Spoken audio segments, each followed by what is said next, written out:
What's up, everybody? Thanks for checking out Hunt Shoot Live.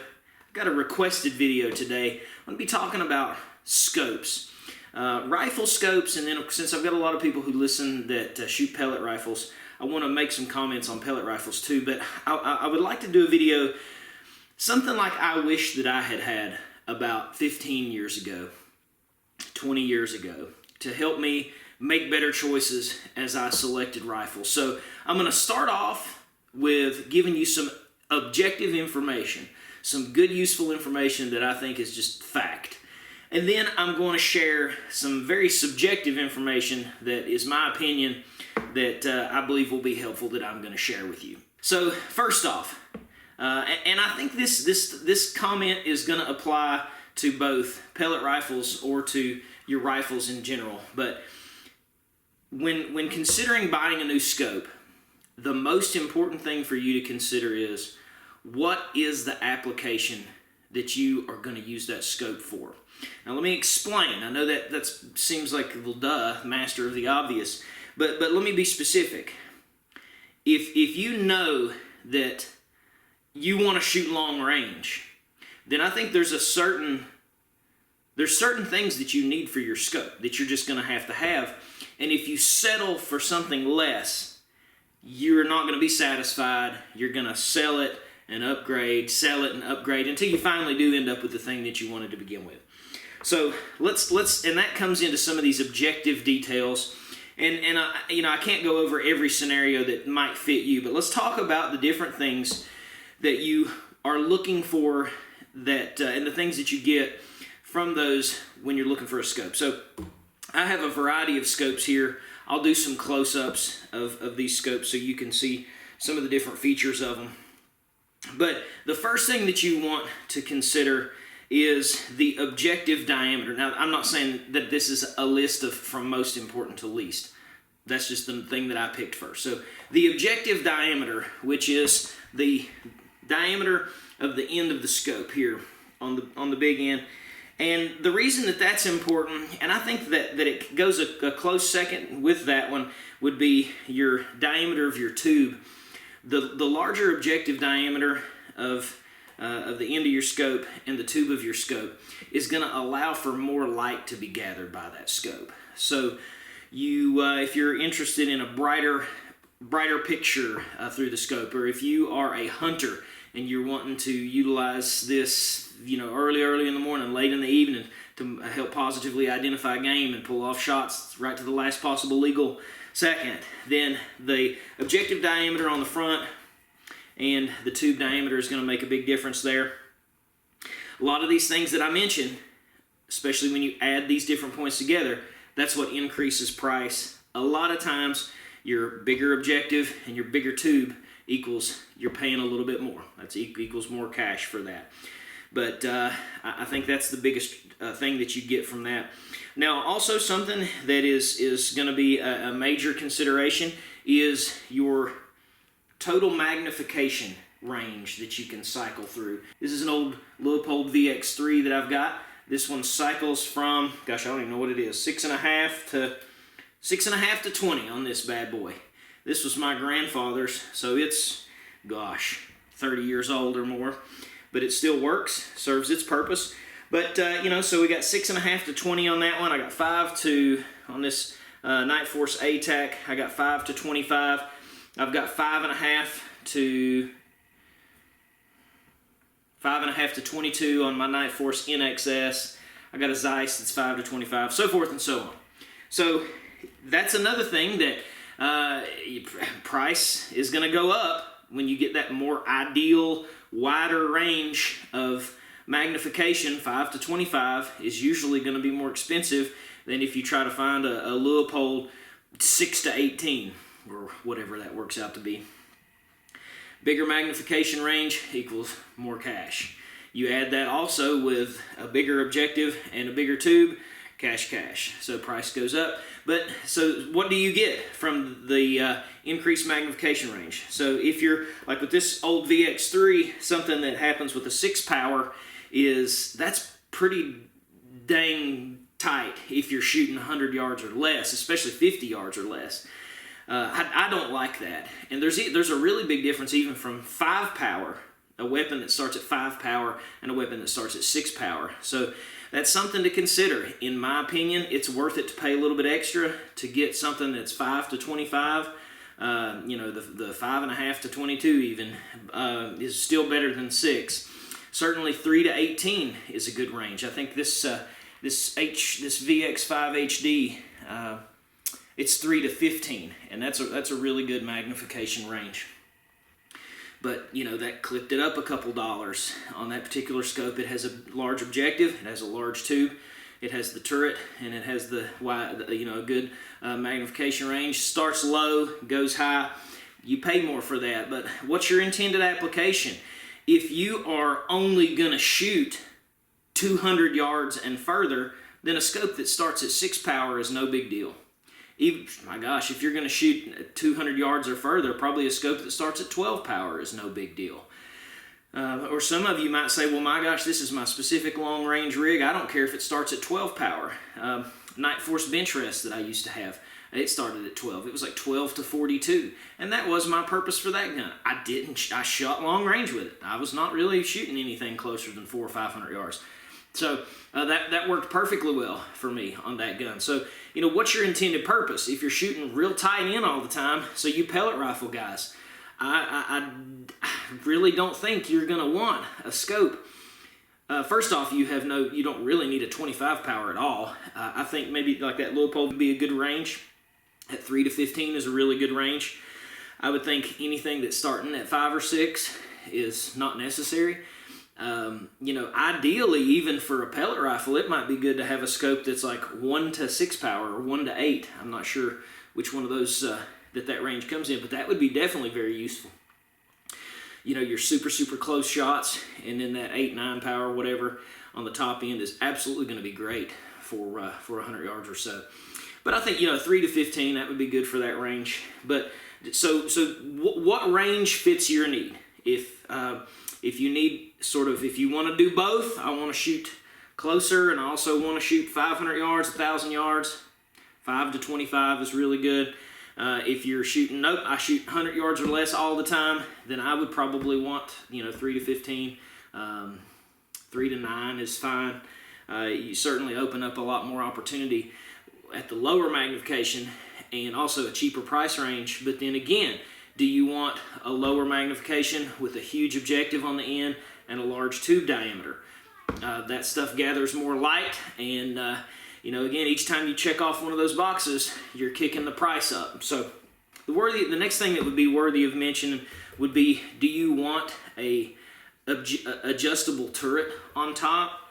I know some of the pellet rifle guys use those even though they're shooting, you know, 100 yards or less. Absolutely, I think you're going to want that if you're shooting 500, 600 yards or more, or if you're groundhog hunting at 400 yards or more. Definitely you're going to want a good adjustable turret on top. Now those come in different varieties as well. I've got the one that I've got on this Zeiss right here. I paid to have that put on. That's a custom turret from Kenton Industries. And it doesn't have the adjustment range that my Nightforce has. So what total up adjustment do you need? That scope, it is not going to get me out to 1,300 or even a mile. Whereas this NXS, actually, I have my dope all the way out to a mile. And you can check out my long range playlist. I got lots of shots with this bad boy at over 1,000 yards, 1,300 yards, and a mile. I got a couple mile videos too. So, and I had I mentioned the Nightforce bench rest. It had a great zoom range, 12 to 42 for that super long range stuff. But I upgraded to this NXS and sold the bench rest for that reason. I did not have enough up elevation.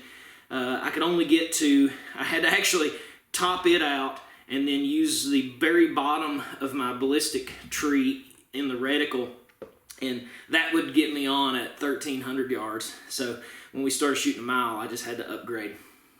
But again, if you don't need to shoot 1,300 yards or a mile, you don't need that much range. It's not going to be as important to make sure that your ballistic turret has enough MOA in it, minutes of angle adjustment, or mils. I'm not even going to, I'll just briefly mention there's a difference between mils and minute of angle. The most common, I would argue, would be minute of angle. Maybe I'll do another video talking about that, but there's certainly tons of videos out there already on the difference between mils and MOA. All my stuff is MOA, so I'm much more familiar with it. But so the turret, your total amount of elevation adjustment that you've got, and the does it have a zero stop? A zero stop is something else that is dang handy, man. Especially if you're not adjusting yours to shoot more than 400 or 500 yards, or if you're not having to make multiple turns on the turret, it's easy to not get lost. But now, man, if you're starting to get out to those super far shots and you're turning your turret 2 or 3 times around, you get lost. And a zero stop takes all the guesswork out of it. If you get lost or you can't remember where you stopped and what was your last target and what was your last adjustment, just bottom it out. Go down until it stops on your zero stop, and then dial back in where you need to be. So the application matters significantly. If you're not super long range, you're not going to have to worry about that. Pellet rifle guys, again, you're probably not really going to have to worry about that as much, but it certainly has its place. I think, and this is the next thing I'll talk about, another thing that adds money is what does your reticle look like when you're looking through the scope itself, and do you want an illuminated reticle? That adds price. And even when I hunt at night, I don't use an illuminated reticle because you don't have to have one with our lights. So, but then, if you're hunting at dusk a lot or dawn and you've got that nice big objective and that nice big tube and you're able to take those shots when it's a little bit darker, then maybe an illuminated reticle will work for you. Even when I've been in those situations, I've not necessarily had to have an illuminated reticle, but only one of my scopes has an illuminated reticle. My Leupold VX-5HD has an illuminated reticle, and I don't think I've ever used it. But do you want that? But still, that's something some people want, and it certainly has a use. It adds money. Do you want a reticle that has the ballistic drop compensation? And this is what I was thinking of that when I was thinking of my pellet rifle guys. I think on a gun that you're shooting out to 500 or less, definitely with a pellet rifle shooting out to 100 or less, I think that would be the way to go. A reticle that has the ballistic drop compensation, or a ballistic drop tree on it, that would be the way to go, as opposed to an adjustable turret.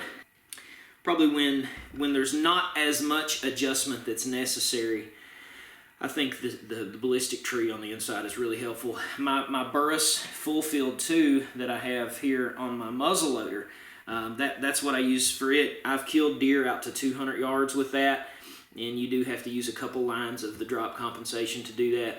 And I used to have that particular scope on my AR, I believe it was, and that was pretty handy for making adjustments on shooting groundhogs out to 300-400 yards. I've even killed deer. My Zeiss has it, and I've even killed deer out to about 550 with the tree on the inside instead of using the turret. But depending on how much the round drops, like even for this Zeiss, on a high-powered rifle, you can dial so much more precisely with the turret. So once I started getting a lot of drop change, I definitely prefer using the turret as opposed to the external turret as opposed to the ballistic tree on the reticle. All of those things consider. And if you put all of those together, a big objective, a big tube, a nice adjustable turret that has a zero stop, a reticle on the inside that is the ballistic tree, if you put all that together, and that is this one here, this Nightforce ATACR, which it's even bigger than my Nightforce NXS, but that's the most expensive scope that I've got. Both of those two are, and can't believe I didn't think of this already. Well, the final thing that I will point out, and this gets into price a little bit and will allow me to segue into the subjective part of the video. Clarity is important. And I have heard people comment, and you know, I've been this guy. I won't talk about the people, I'll talk about myself and what I used to say. My gosh, there's no way that it makes a difference to pay for a $500 scope. I'll be okay with getting this $150 or $200 one. And then you get it, and then you look through somebody's $500 scope, you're like, dang, wow, what? That does make a big difference. Or you're out in the field hunting, and you know your buddy can see the game animal standing out in the field 300 yards away, but you can't see it. Or he can tell that it's an 8-point buck, and you can just tell that it's a deer standing there. And you're like, well, wow, maybe I should have got that $500 scope. So then you get the $500 scope. You know, you sell your $200 one, or you put it on a old rifle, and you upgrade to your $500 scope, and then you hunt with a buddy who's got the $1,000 scope, and you're like, well, shoot, dang, I didn't think it could get better, but it looks like it sure does get better. I'll stop there because that's getting subjective, and I will save the subjective section for in a minute. Let's just suffice it to say, there is absolutely a difference in the quality of the image that you get as you go up the price gradient of scope. And the more expensive the scope, the more clarity that you're going to have. And that absolutely is true, working its way all the way up this list of what I've got in front of you. If we were to go out into the field this evening, and you were to come with me, and you looked through that Burris, and I looked through this Nightforce ATACR, I would be seeing crap that you are long since can't see. And that's with it. Let's say we're putting them on the same magnification power, okay? I'm not saying I'm cranked up to 25 and you're on 3. That's worth noting too. Let's say we crank that Burris up to 9 and I put this ATACR on the equivalent of 9. I'm going to be seeing crap very clearly, and you're not. It just keeps a wider field of view. There's more clarity. There's more light coming through. All of this stuff plays to get the objective is bigger, the tube diameter, but all of that stuff is playing together. The quality of glass is better. It's just better. Haters, say what you freaking want. You've just not looked through them. Or you've only looked through them and you've not used them in the field. I have put this stuff to the test and learned lessons, unfortunately for me, the hard way, on why it made a difference. And over the years I've upgraded. So let's get into the subjective part now, okay? A lot of that stuff was objective. I think as you get bigger objective lenses and bigger tubes and you start adding turrets and the trees, the ballistic trees, those things, you just add more cash. The clarity makes a difference. You're looking at a different price range. What do you feel like fits your style the most? And here's my comment to segue us into the subjective section. Get the one that you want first. I don't care if it's just because it's got all the bells and whistles and you think it looks the prettiest. If it has all the bells and whistles and you think it looks the prettiest and that's the one you want, don't settle, because you will regret it. You'll end up taking the one that you bought and either selling it for a loss and putting it toward the scope that you actually wanted in the first place, or you'll stick it on an older rifle if it's okay. And there's certainly nothing wrong with that. I've upgraded, you know, my Burris Fullfield too, which Burris Fullfield is a great scope for the value. But, you know, that used to be on my high-powered rifle. And over the years, I've just upgraded, and now it's my muzzleloader scope. And it works great for my muzzleloader. And out to the way I use my muzzleloader. Now, some people have muzzleloaders that they've got dialed in, and they know them plumb out to 500 yards. I have not done that with mine. I hunt with mine, you know, 200 yards or less. I'm totally fine with that. And that scope does perfect for that. That has the 50 millimeter objective. It allows for more light gathering. It's got a good range. It's like 4 to 12, something like that. It's a great scope for its purpose. But that used to be on my high-powered rifle. If I'd have just bought the scope that I wanted to begin with on my high-powered rifle, I wouldn't have went through 14 scopes that I then just had to sort of put on the weapon down the chain that I didn't care as much about. Just don't settle. Don't settle. if you had, there's a reason, even for you pellet rifle guys, you watch some of those professional pellet rifle shooters, they have Kales or Nightforce or whatever on their pellet rifles. It's not just because they have the money and they want, if it didn't work and if it wasn't worth it, they wouldn't put it on there. It's not just like, oh, this is the most expensive one and that's the one. No, it's the most expensive one because it's the bee's knees, man. It is the shiznit. All of the ones that I've got, in order of my favorite to least favorite, it's really close to being the most expensive to the least expensive. The most expensive performs the best, looks the best, feels the best. Even the feel of the way you turn the turret feels so much better. And there's just no way, you don't know a lot of this until you've actually had it or got to use somebody's who had it. I did get the privilege later on that I was able to use some other people's in the field, shoot with them myself, look through them, look at game with them, and that helped convince me that there was no need to wait any longer. I just needed to dive right in and get them because there's a difference. But, you know, I did waste some money initially on settling for scopes that I shouldn't have settled for. So if you're looking and you've got this dream scope that you want for your rifle, save up and get it. I would be super shocked if you regret it. It matters. It makes a difference. You get those different things on that checkbox list. It cranks the value up, but it also cranks your enjoyment of that scope and how often you use it and how much you'll enjoy it while you use it. There is a lot of subjectivity to scopes, just like there are for guns. People could argue all day long over calibers or even pellet rifles. Is a 22 better or is a 17 better? Is a Gammo better or is a Benjamin better or whatever, you know? People are going to argue about that stuff, and scopes people are going to argue about scopes, but I think you'll save yourself a lot of trouble.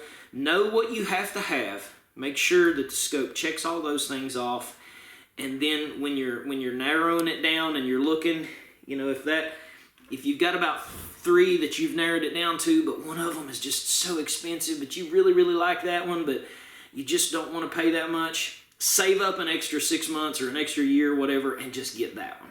Just wait, because you will be so much more satisfied and you'll probably save money in the long run. Appreciate you guys. Thanks for bearing with me today. Hope this information was helpful. Be sure to check out our playlist, all my other videos on the channel. Be sure to subscribe if you haven't already. As always, God bless you guys. We'll see you next time.